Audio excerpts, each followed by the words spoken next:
దేవునికి ఇష్టడుగా ఈ లోకంలో ఉండాలి, దేవునికి ఇష్టడుగా ఈ లోకాన్ని పరలోకానికి నువ్వు వెళ్ళాలి అంటే నీవేముండాలా చెప్పాలి?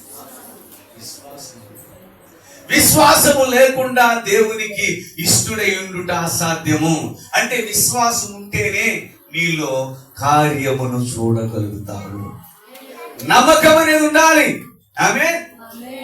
నువ్వు నమ్మకమును కోల్పోతే, విశ్వాసమును కోల్పోతే నువ్వు మొదటగా ఒకవేళ నీ కార్యాల విషయం నువ్వు ఆలోచించవచ్చు, కానీ నిత్య జీవాన్ని కోల్పోతావు. అసలైంది కనబడనేది చెప్పకూడదా మొదలు? అదే నిత్య జీవము అనగా పరలోకము. ఆమేన్. హల్లెలూయా.